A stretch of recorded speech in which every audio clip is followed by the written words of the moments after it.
let's talk about one of the most incredible stories in world literature. It's the story of how a body of work, born in the shadow of an empire and written in the colonizer's language, somehow managed to find a powerful, unique, and truly Indian voice of its own. Okay, to really get this journey, you have to understand where it started. And it was not a friendly environment.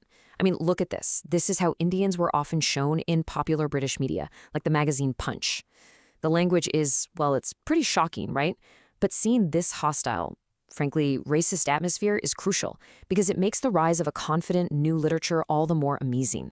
So that's the big question we're going to tackle. Faced with this kind of condescension, how on earth did Indian writers manage to take the English language, the language of the empire, and completely make it their own?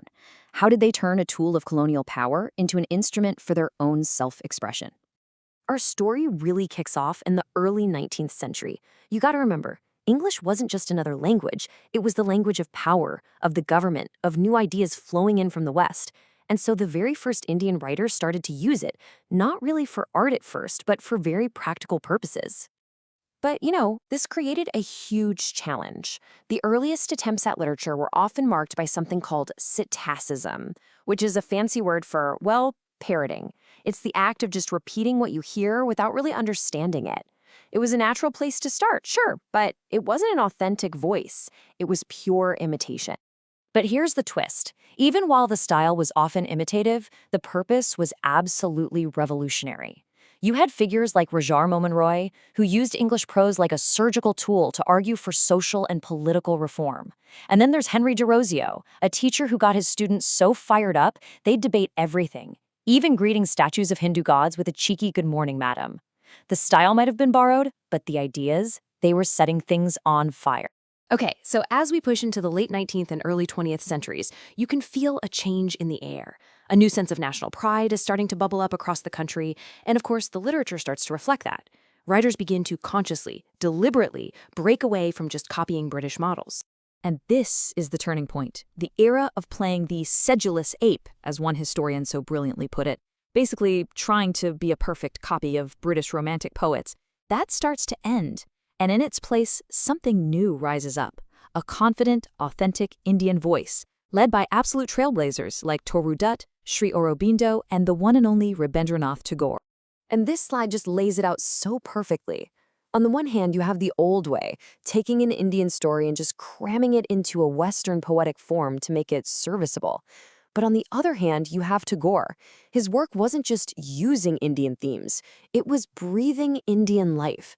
It was soaked in the real, complex world of rural India, its spirituality, its loves, its daily struggles. And make no mistake, this wasn't just about art. This was a nation-building project. Sri Aurobindo, who was this incredible mix of revolutionary and philosopher, said it best. He said the whole point was to create a new philosophy, a blend of East and West, that could actually shape the new India that was coming. This was literature as revolution. Now things really heat up. We're entering the Gandhian era, the absolute peak of the freedom struggle. And in this period of massive political change, one literary form rises above all the others to capture the soul of the nation, the novel. You have to picture the scene. This was not a quiet time. There were massive movements shaking the very foundations of the British Empire in India, from non-cooperation to the famous Salt March. All of this political energy created the perfect storm for a literary explosion. So fiction really became this battleground of ideas. The great novelists of this period weren't writing escapist fluff. They were diving headfirst into the biggest, most difficult issues of the day. The freedom struggle, the clash between East and West, and the deep, painful social injustices that were part of Indian society. And out of this fertile, chaotic ground came three absolute giants who would go on to define the Indian novel. You had Mulk Raj Anand, who gave a voice to the poorest and most oppressed people. Then there's R.K. Narayan, a master of finding deep, beautiful truths in the simple, everyday lives of people in his fictional town of Malgudi. And finally, Raja Rao, who took the novel into these deep, philosophical waters, exploring what it really meant to be Indian. And if you want a taste of just how brilliant this fiction was, look no further than the plot of Narayan's masterpiece, The Guide. The main character, Raju, goes on this wild, ironic journey. He starts as a fast-talking tour guide, becomes a talent manager, then a forger who ends up in jail. When he gets out, he's mistaken for a holy man, and, trapped by everyone's belief in him, he's forced to fast until he dies to bring rain. I mean, this tragic, funny, deeply human story of a sinner becoming a reluctant saint, it's just incredible. Right, so India finally gains its independence in 1947. What happens next? Well, the literature, now fully mature and confident in its own voice, starts to turn inward. The big national themes are still there, but now they're joined by more personal, internal conflicts. Suddenly, writers were exploring all these new questions. What's it like to live in a modern, crowded city? What does it mean to feel alone in this new world? They started taking a much harder, more critical look at old traditions and really wrestling with this complex post-colonial identity, this search for roots in a world that was changing faster than ever. Poetry became a really powerful way to explore this new introspective mood. And one of the key figures here is the poet Nassim Ezekiel. He came from India's tiny Jewish community, so he had this unique perspective of being both an insider and an outsider in the big, bustling city of Bombay. His work just perfectly captures that feeling of alienation and the search for your place in the world. And this line from Ezekiel, it just says it all. My backward place is where I am. It's not a patriotic cheer, but it's not a complaint either. It's this quiet, honest acceptance of the beautiful, messy, complicated reality of his identity. It's a statement of belonging, warts and all. So when you step back and look at the whole picture, it's just this incredible arc.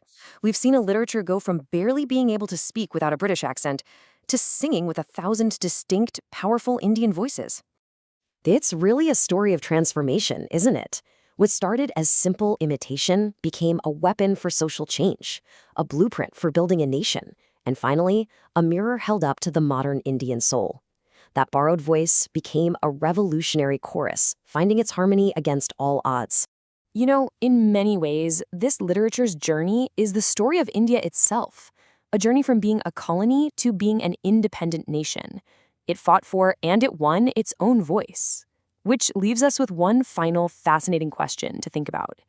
In today's hyper-connected, globalized world, what will this powerful, unique, and confident voice have to say next?